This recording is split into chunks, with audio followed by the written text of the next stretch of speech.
clap thing. If you can hear me, clap once. If you can hear me, clap twice. MashaAllah. It's a very effective thing, MashaAllah. All right. Let's get back on track. So 3 points about angels. Who wants to start? Give me one. Yes, sister. Just give me one, yeah.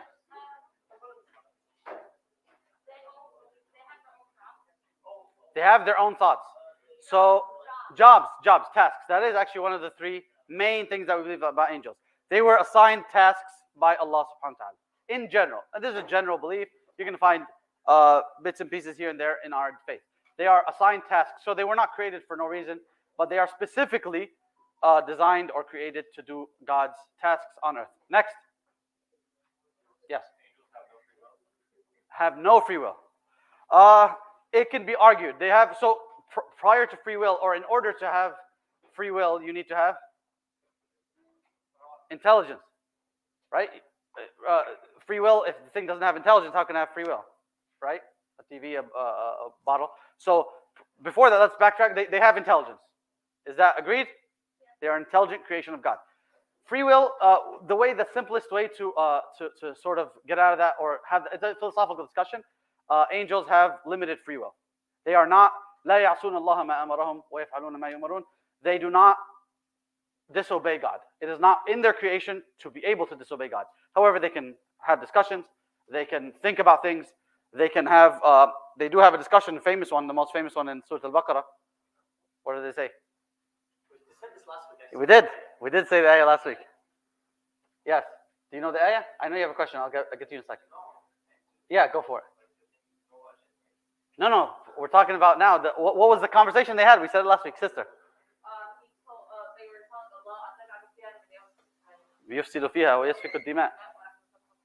They said, "Oh Allah, how are they questioning God?"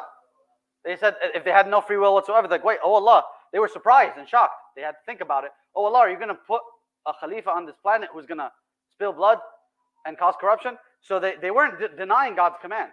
I mean, He didn't have to command them with anything. He announced to them, "Inni ja'alun fil ardi khalifa." They said, "Wait a second, we have a question about this."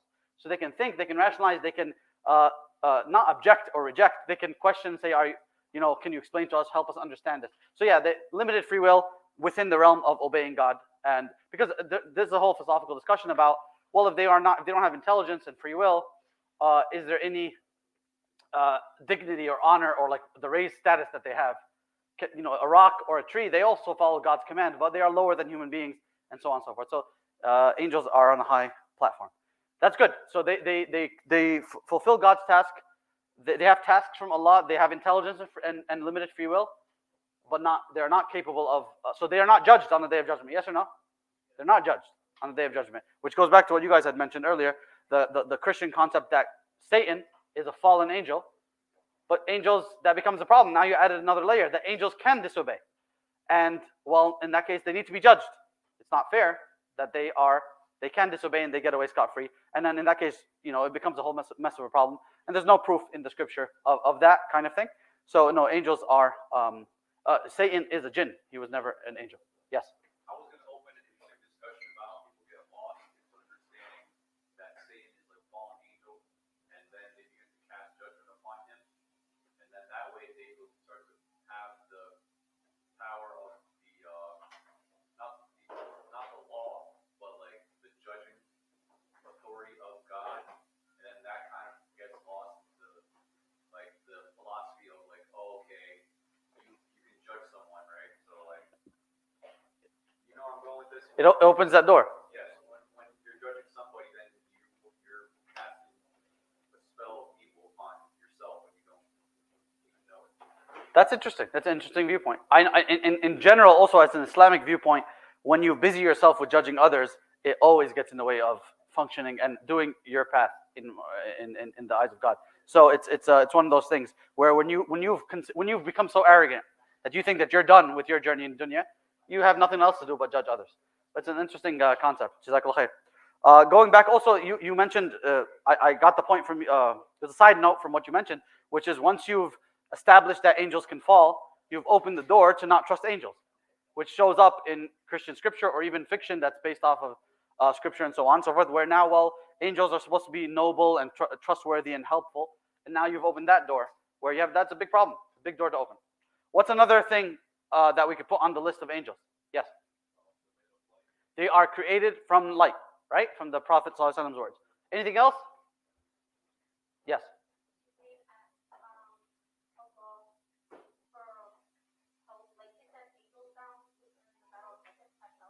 Yes, that's in Surah Al-Anfal, right? Allah subhanahu wa ta'ala says that He sent down angels to aid the believers in battle. Allah sends down angels. Are there angels with us right now? Yes, inshallah, we hope so, right? That we're fulfilling a hadith that the Prophet ﷺ promised that angels would join us in a gathering similar to this one. Yes. Yes, angels can take separate forms, one of which they... Huh?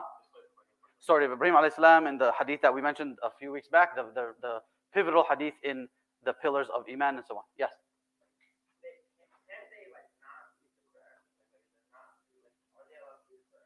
For sure. Yeah. So, yeah, there's certain beliefs. I'm glad that you mentioned it. There's certain beliefs where be very careful about any belief that you can't trace back to Quran or Sunnah. So I'm not familiar with that in any form where they can't recite the Quran. Perhaps it is a made-up belief. Wallahu a'lam. But yeah, I don't find that anywhere in our belief system.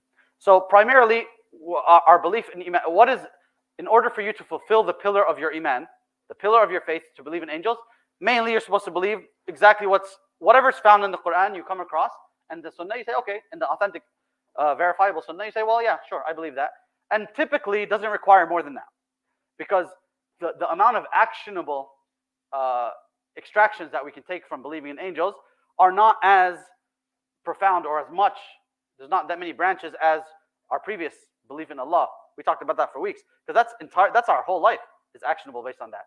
And you'll notice that the pillars of Iman, some of them are way more actionable than others. And of course it fluctuates during different times of existence, during your lifetime, during eras, and so on and so forth. But let's talk about angels very briefly. Jinn. Jinn are not the focus on our topic today, but it's good to mention them because they are otherworldly beings that we do believe in as a physical creation that does exist. What are jinns, following the same rubric we had for angels, what are jinns created from? Fire. Smokeless, specifically. Smokeless fire, Allah subhanahu wa ta'ala says. What else? There are some who believe and some who don't. So they're fundamentally different than angels. On a fundamental level, right? Why? Angels all believe. Angels are not allowed it's not in their design to be able to disobey God. Jinns, however, can. So jinns are actually more like who? Which other creation? Humans, yeah. Al-Thaqalain, right? The two creations that have been given a burden that they must carry. So the whole paradigm that you see in fiction that is extracted or sort of like extrapolated from modern Christian beliefs, where jinns and angels are sort of like two forces against each other.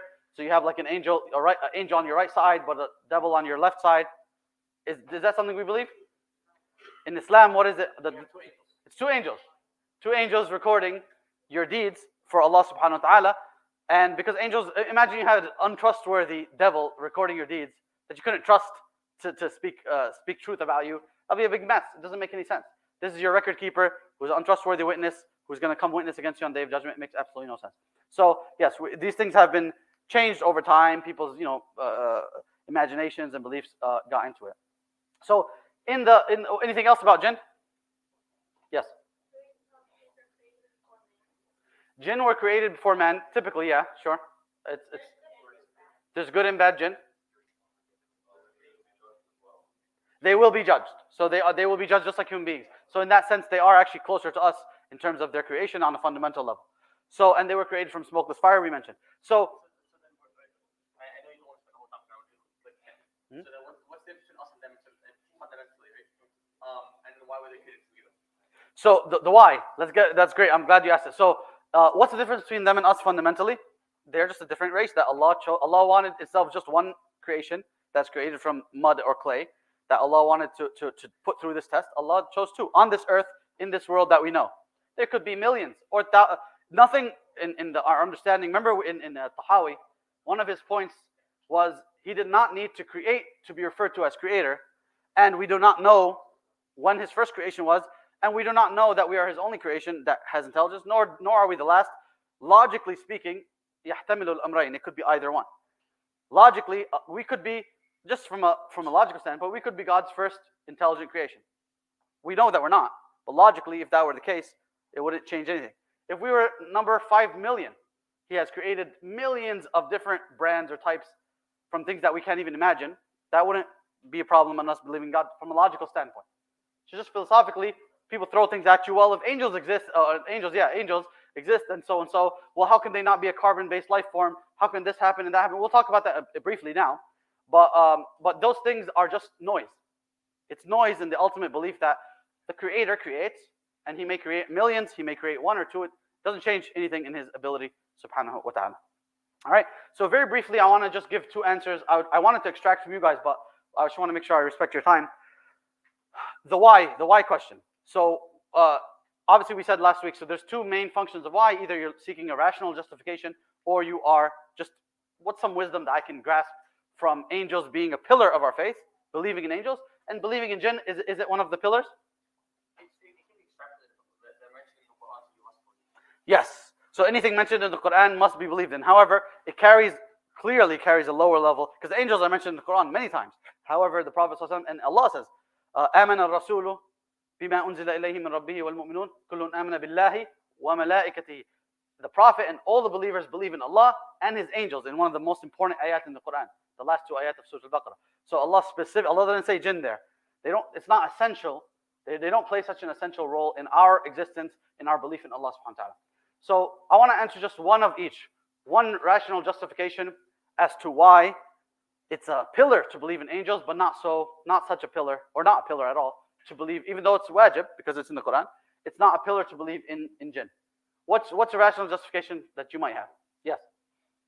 I mean, angels have roles like Jibreel, he sends the message to Yeah. the prophets from Allah. So if we don't believe in angels, then we kind of would be missing that. Jazakum khair. You hit the nail on the head. The role of angels in our belief is fundamental. The role of jinn, it's completely irrelevant. They exist in their own plane in our world. It's important for us to believe in them, but they were not assigned tasks. The way that Allah subhanahu wa ta'ala has chosen for the message to reach us, for things to happen, there's angels that control the weather. There's angels that are angel of death, who's responsible for making sure we die, and so on and so forth, taking our souls. Allah has given them fundamental tasks, so it's a fundamental to believe in them. Another thing I would say is that we had this conversation actually at the end of the class, just us, which was why does God, why have this whole life come and go? Why not just, what does it mean? If God already knows the end result, what's the point? Right? And we had this big conversation last week about the concept of why. We've talked about if somebody is trying to seek a rational justification where there isn't one, and they should be seeking wisdom, that's a different story. But here, Allah is giving us a fundamental understanding that Allah utilizes mechanisms within His creation to let things carry out. So you being born, Allah does say be, and you are. However, you still go through the process, right? And a tree takes hundreds of years, it grows, and then it dies after hundreds of years. Why didn't God just create the universe with everything ready? Trees, and everybody who is ever going to be born is born, and that's it. You get what I'm saying? So the argument on a fundamental level that by God allowing things to play out, that means there is no God. These are just processes on their own. That's a very common argument now in modern science. Because processes go on, then they must be, God doesn't have a role in that, because, well, I can see the process happening, so that can't be God. If it were God, it would happen like that. That doesn't make any sense. That is it's presented as a logical argument, but it's not. So on a fundamental level, we believe that, Allah sends angels to take our souls, even though He could just cause us to die right there and then. But Allah has taught us that, no, Allah allows mechanisms to play out. And then I'll get you in a second. The wisdom behind that, or one of the wisdoms, some of the most, if not all the beauty in this world that we observe is through the processes taking place. When you have a child and you watch them grow up and they take their time, and it's a beautiful process. When you plant a tree and it takes its time, it's not easy. Like, you want the fruits of your labor immediately, but it's part of the beauty of life. If everything just existed in a heartbeat, in a second, how would we even process that? So that's just some of the wisdoms that we can extract. Another last wisdom I'll mention, why angels play a fundamental role and jinns don't. Perhaps Allah is giving us a sign here that, when you talk about jinn in a class or you mention it in any topic, people perk up, they sit up, they're ready to talk, they're ready to have a conversation because jinns were mentioned. But when angels, it's dismissive. Like we dismiss it, sure, yeah, I believe in angels. Do you guys have that experience? It's not, huh? No, we believe in angels, but like, which conversation gets people really perked up? Jinn, of course. Even though, because it's scary, it's unknown, what could happen, it's fearful and negativity and devils and so on. So, but when it comes to the positive force that has such a fundamental role in our life, we're like, I believe in it, and that's it. Let's move on. So maybe Allah has given us a sign that you should be focusing a lot more on the positive than the potential negative. Maybe it's something to think about. One last question. Shayateen, devils. What race are they? Jinn. That's it? Or what else? I know humans can be discovered shayateen as well. Where is that? I don't know where, but I've heard before. Little kids will don't listen to this. Little kids don't listen to it. Where's our proof that it's not just jinn? So, okay. Devils can be jinn. Are all jinn devils? No. Someone said yes? All jinn or devils? Are all jinn devils? So all jinn are bad? No, not at all.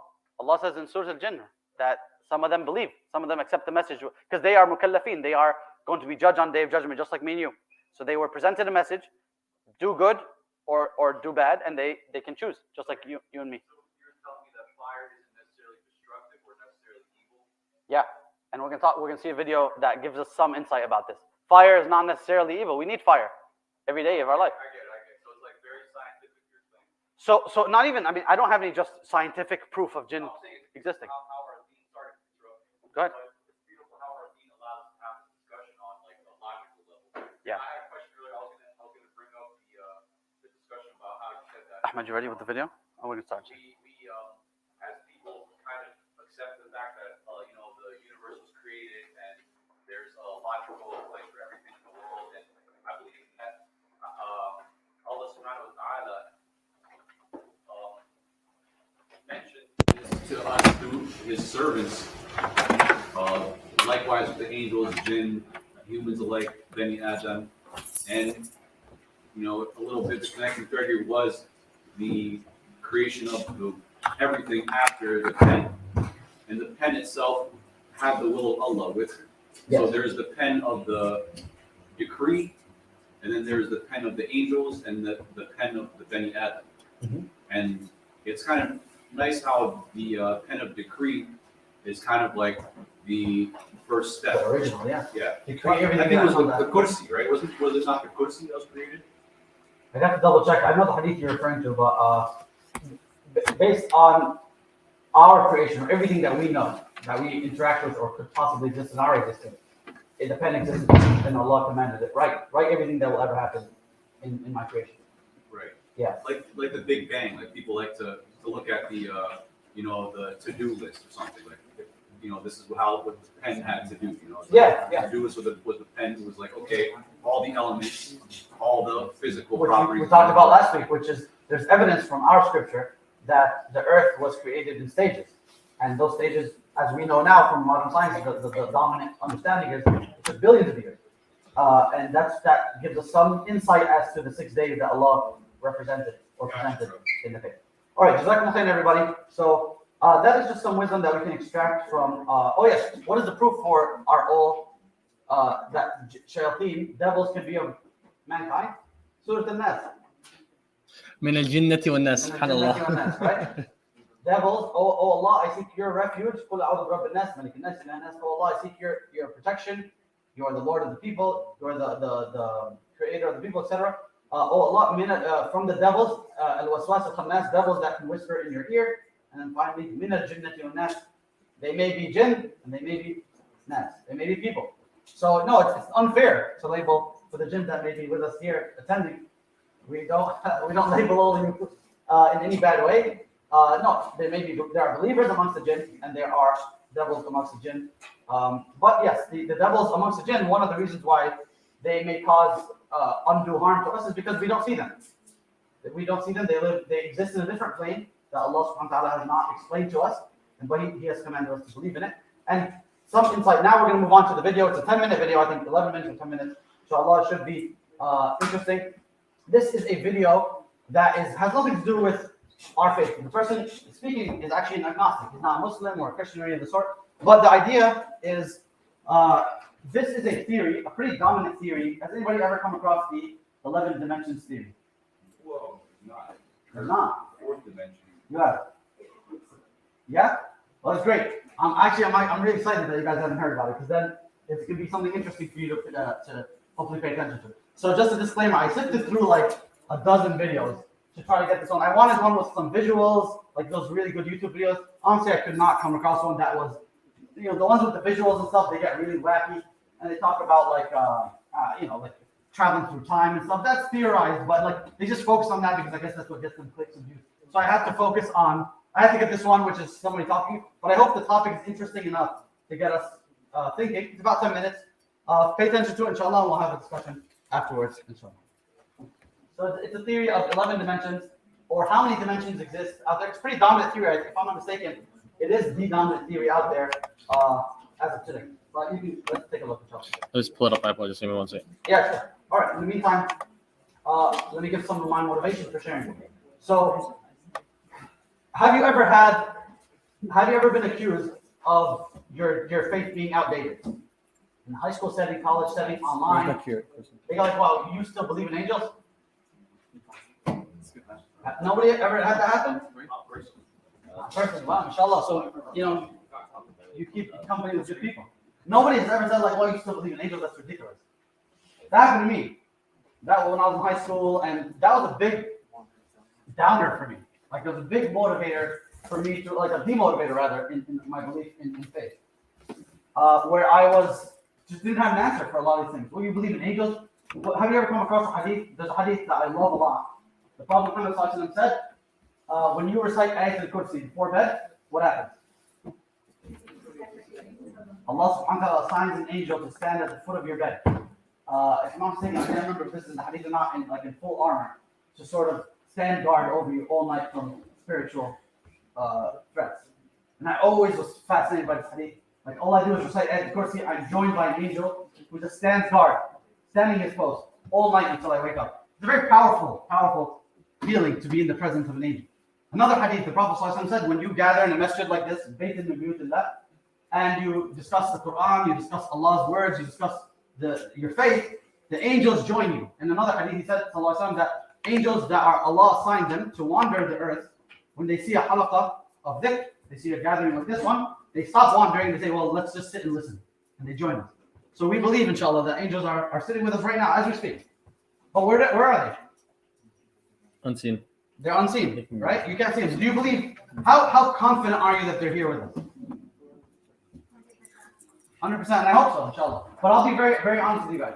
When I was going through that period in my life, I was not sure at all. And I was feeling very defeated from an angle of like, well, this is embarrassing. It's embarrassing you still believe in angels.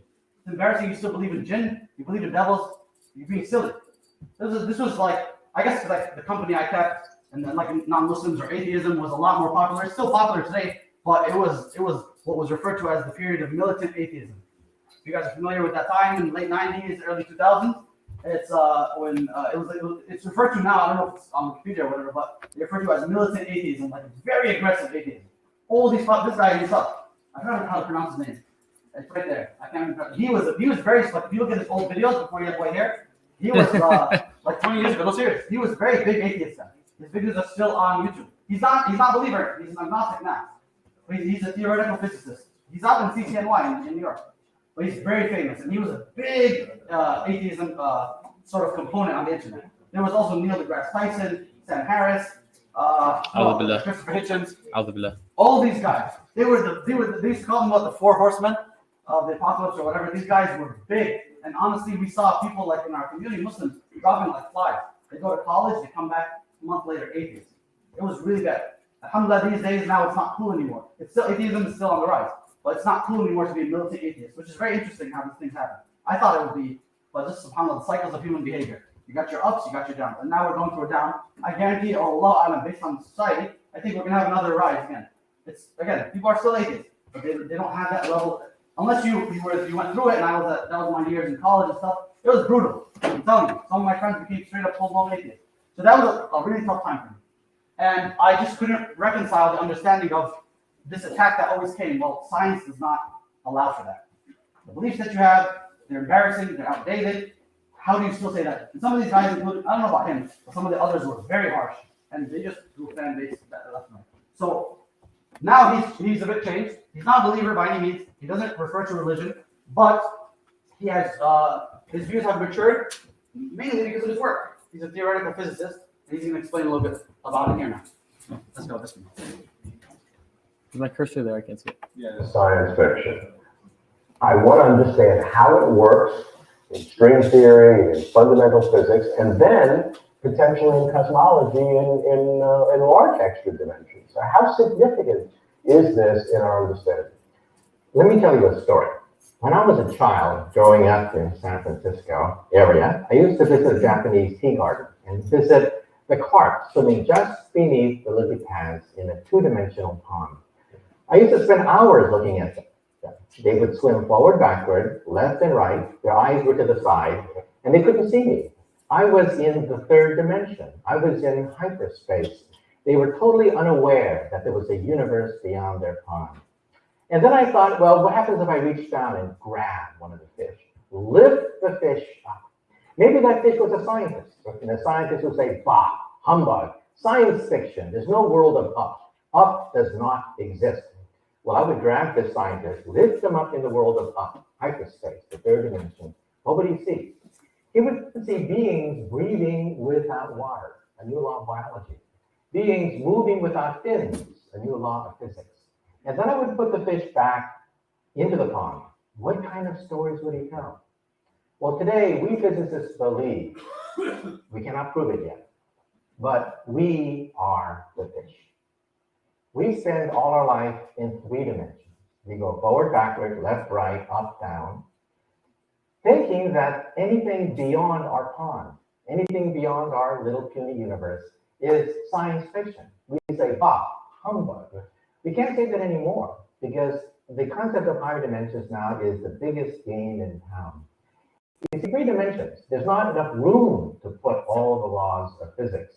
But when you go to this larger pond, this pond of hyperspace, then all the laws of physics just fit together like a jigsaw puzzle. In our three dimension, the laws of physics are there, we can explain things, but there are lots of pieces that seem to be random, that you have to enter constants by hand, and so you might have 230 or so constants of physics and more in cosmology, and they look like they all have nothing to do with one another. That's right. I like you to think of a crystal. Let's say a crystal, a beautiful crystal, shatters and lands on a tabletop. And there are little insect-like flatlanders living on this tabletop. And they say, let us reassemble the crystal. Well, they bring it together, and then they have one crystal. It's called a quantum theory. They assemble other pieces of the crystal. It's called relativity, theory of space-time. But then they try to bring these two chunks together, and they cannot. No matter how they bring these chunks together, they cannot. And then one day, someone says, let us go to the world of up. Let us move one crystal up and then fit it into the third dimension, and it will create a beautiful unified crystal. That's where we are today, we think. We live in a three-dimensional world. We see pieces. We see the electromagnetic force. We see gravity. We see nuclear force. Little pieces of this unified field theory. We bring them together. Now we have the theory of the quantum theory, the theory of the small, the theory of atoms. We have the theory of Einstein, the theory of space, time, relativity, but they don't fit together until you go into hyperspace, and then they fit together beautifully. So when they fit together, what does that mean? We now learn that we need 10 or 11 dimensions, only 3 of which, or 4 if you include time, that we have. And so there's as many as 6 smaller dimensions. And what's happening in those dimensions? Why do you need 6 in string theory?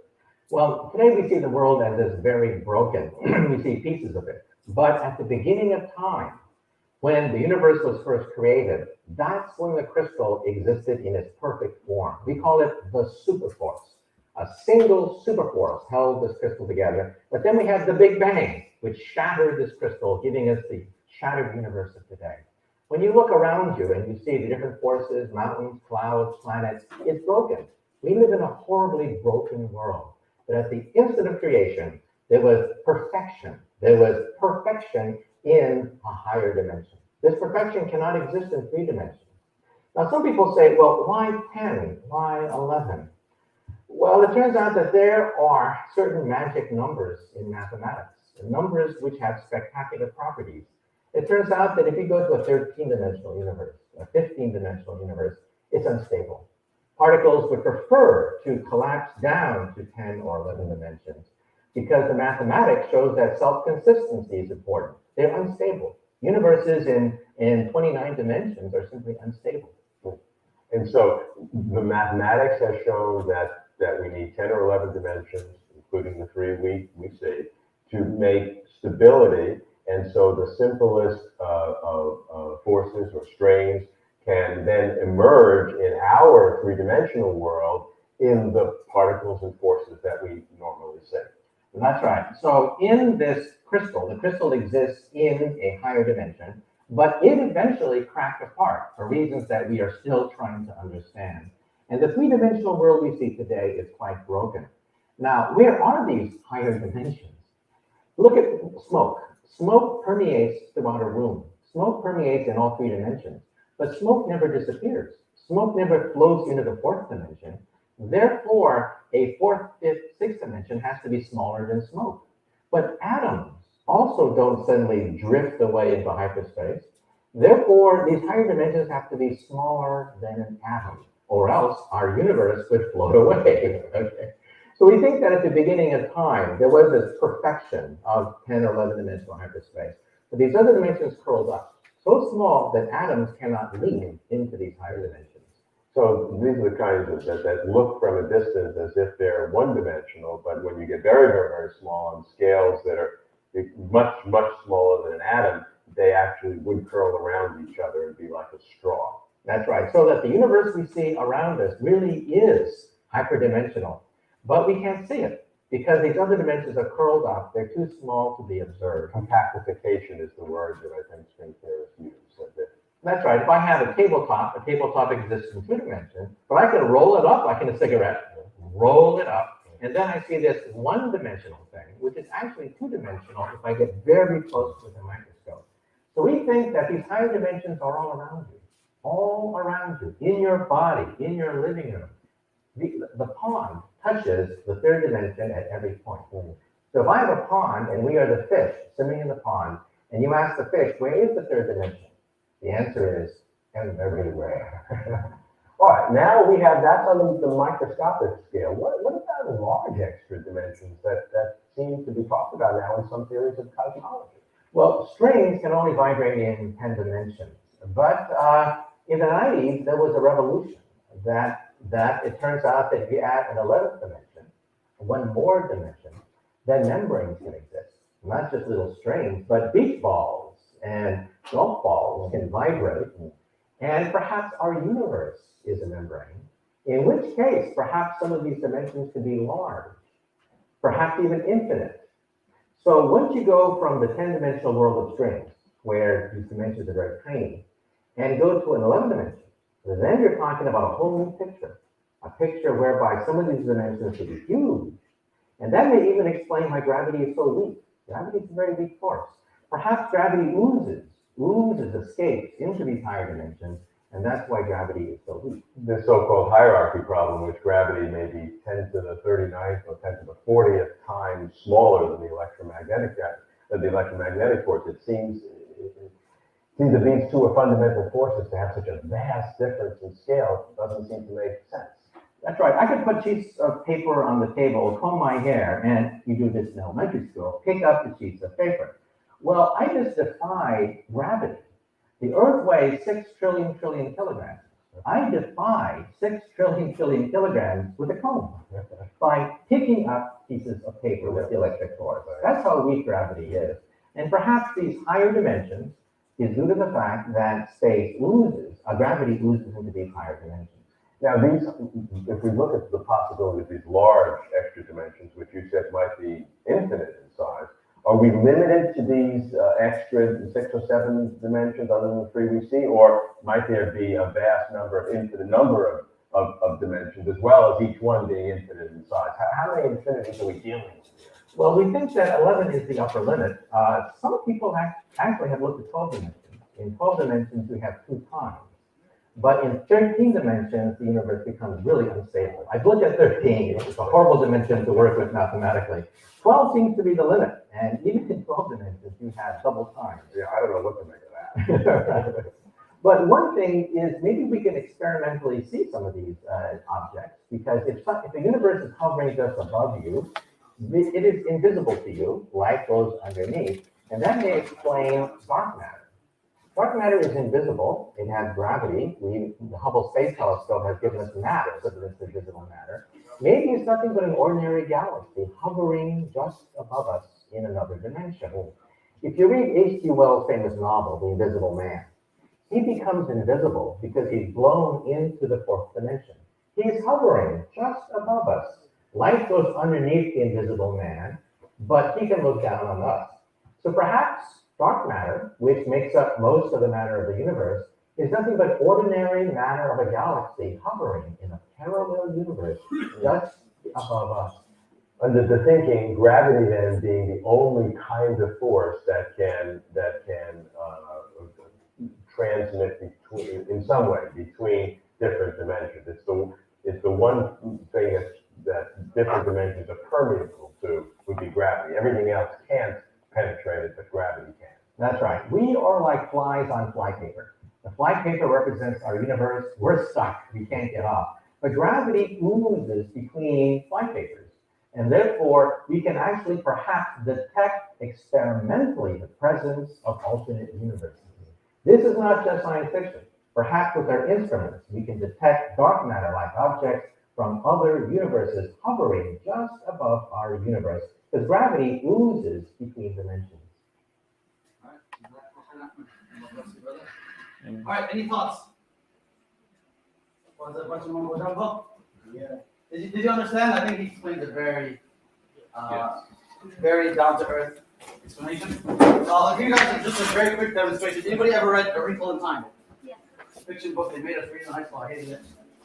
That's one person? No, we No, don't? I watched it. Oh, yeah, I guess there was a movie. I don't know. I don't remember a single thing from the book except one explanation. So they talk about a flatlander. So let's say this guy over here, let's give him a name. What's his name? Saeed. Saeed. Give him a Muslim name. That's good. Someone said John? All right. So this is Saeed. Guys, this is going to be like a lot quicker than the video. Can you guys see this over here? So this guy, he lives in a 2-dimensional world, right? He only has up and down, left and right. So what can he? We live in a, how many dimensions do we live in? 3. So what's he missing? Forward and back. This way, right? So he's looking. If I'm standing here, he's looking at who right now?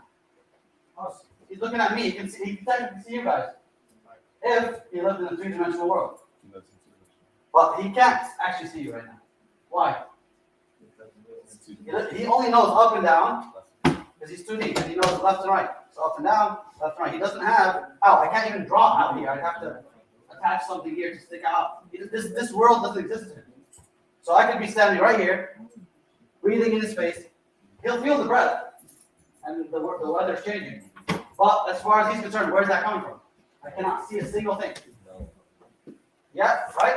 It's magic. So I can take some coffee, spill it on him from here. He'll feel the coffee and it just rains, as far as he's concerned.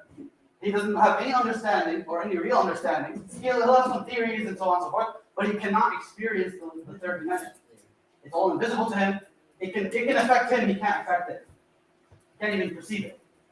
He can have theories and so on and so forth. So, what's the point of this demonstration? So actually, I'll give you, there's a further one. This is where they explain it in A Wrinkle in Time. So I drew our friend Saeed over here on a piece of paper. You can see him. So he's 2-dimensional. For him to get, let's say this paper, how long, this is his whole world, right? For him to get to the other side of the paper, how long would you say it takes in his time frame? An hour. This is the highway, right? For him to get to the other side, it takes an hour. But if I did this, folded his whole world, and deposited him here, let's say now he's here, right? So now what? How long does that take me? Second. As far as he's concerned, No. Or is it because of what just happened? I just teleported him to the other end. He's like, how on earth did you do that? You took me from one part of the world to another part of my entire world, and I have no idea how you did that. And he was never out of his world. I bent his whole world. That's the whole theory of black holes and what is it?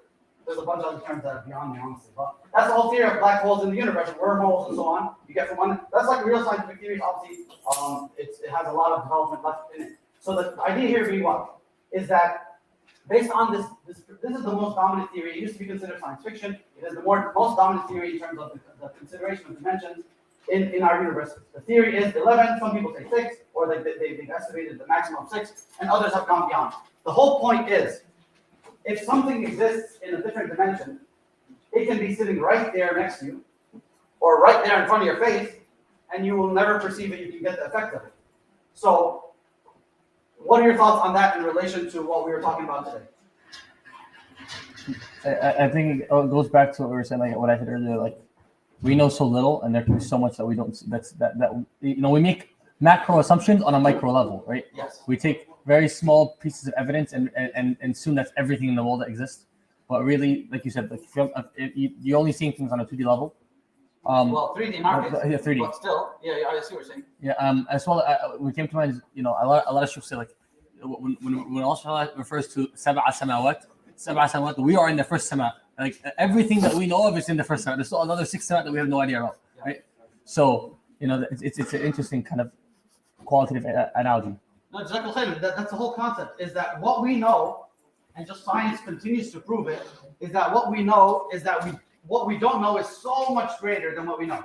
That's the whole point that he's saying. He was a very strong militant atheist. You can see his videos when he's older, when he's younger. Now he's like, well, I don't know. I just know that there's a power out there and so on. And he gets to that point. My point being is that there's a fundamental flaw when people say, well, the science doesn't allow for that. Or that was something that emotionally took me down and made me not have that strength in my iman. It took me years to come across these kind of things. No one was presenting it. Where I'm like, wait a second.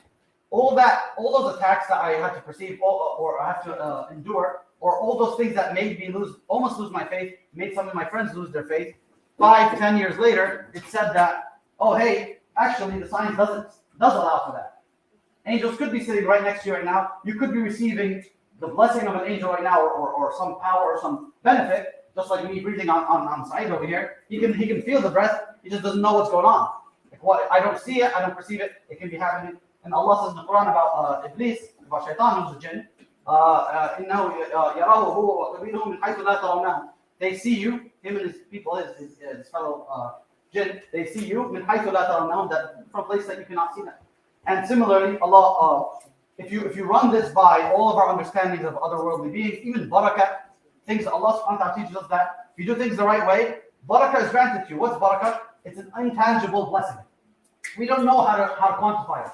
How do I know that I received a lot of barakah in this part of my life and not in another part? We see it as a result. We can back test it and say, well, yeah, he should, he got, God forbid, this bad thing happened. Well, let's try to identify what was the bad things he did to not get barakah and change that and so on. Allah gives us certain gifts or gives us certain things that we should do. Say your dua, treat others well, do right unto others so right can be done unto you. He's given us some rules that within our realm of understanding we can apply. But otherwise, it's alam al-ghayb. It's what we refer to in our faith. The unseen world. The unseen world is so much vaster than the seen world, and you're not obligated or tasked with understanding the nuances of it if you could even possibly perceive it. I find it very coincidental and interesting that he mentions smoke.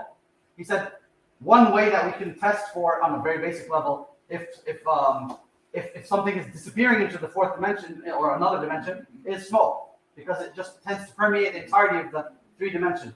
So interestingly enough, Allah mentions that angels are from smokeless fire, and not angels, sorry, jinn, and also angels are from light. Light is the fastest thing that we can perceive, and it's very, very tiny, right? Particles. So it's interesting that these are the latest of the scientific top tier science. So it's very interesting. You get attacked in your circles or in your school or people who are against Islam who say you have outdated beliefs, which ironically you have the most cutting edge beliefs. It's the exact opposite. And this was very personal to me. I think maybe some of you guys found it maybe boring or just not relevant. Alhamdulillah, I mean, when I asked who, raise your hand if your faith has ever been attacked to your face, mashallah, none of you have experienced that, which is, or majority of you haven't, which is very great. But no, you guys are in high school, you're in college. The more you are in this increasingly anti-faith society, the more likely it's going to happen. And now you have some foundation to back you up when someone tries to browbeat you, emotionally blackmail you, or pressure you. What do you believe in this silly stuff? Come on, it makes no sense. You tell them, no, wait a second. I have a foundation now. I'm not going to fall by some accusation or some making me feel emotionally weak or emotionally less than. It presents itself as a scientific argument against your faith, but what it really is an emotional argument against your faith. And I can apply that to pretty much most of the things that are out there. And you're building your own faith. You're building your own strength of will. Now, a disclaimer, as we end the class, I'm not in any way, shape, or form claiming that it's fact that angels exist in another dimension or jinn exists in another dimension. Don't go out and say that. People are going to call me a crackpot. Rumors that they send messages or text messages. They already sent it out. I'm not claiming that, nor do I claim that Islam justifies that position. I'm just saying the claim that was said to me that played a big role in causing me a lot of turmoil in my faith, the science doesn't allow for that. My response now is no, the science quite really and quite well allows for that. So your faith, Islam, is very, it's been around since the first human being, Adam alayhi salam. It's resilient, it's strong, it has withstood the test of time. When a lot of these theories don't withstand 10 years, and they're out. And it has been passed down generation on generation. It has withstood political turmoil, you name it. And it is still here standing strong, the biggest Muslim population ever existed, and it is the fastest growing religion in the world. Don't ever get browbeaten into abandoning your faith, as I've seen, unfortunately, a lot of my friends do when we were growing up. Don't ever be made to feel weak. Your religion is strong. And it just means that you need some more research. It just means that there's some more work to do on your end. And that's what we're here for, inshallah. And the angels who are with us, and perhaps the jinns who are also learning with us, no problem, inshallah. May Allah accept from all of you guys. Jazakumullah khairan. We'll end right here, inshallah. Quick announcement.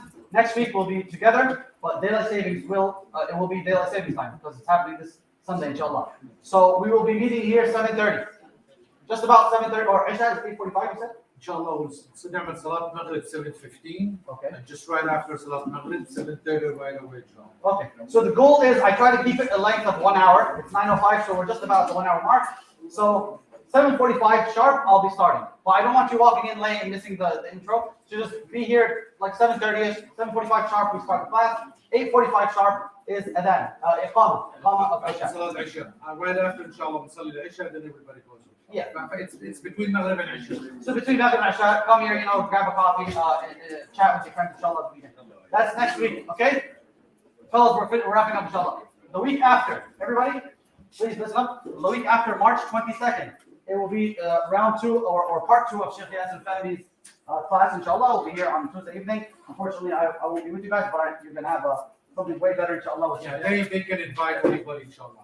Yes, you can invite anybody. It's open session for everybody, inshallah. So make sure you invite your friends. That'll be March 22nd. The Sheikh Yassin Fahmi. One last announcement, please. Everybody listen up. One last thing. I had received this. Please remind everybody that before we end, before you run out, please put the chairs and tables away because we use this area for Jum'ah, inshallah. I'm here for questions. If you have any questions or comments, come see me. Yes, yeah.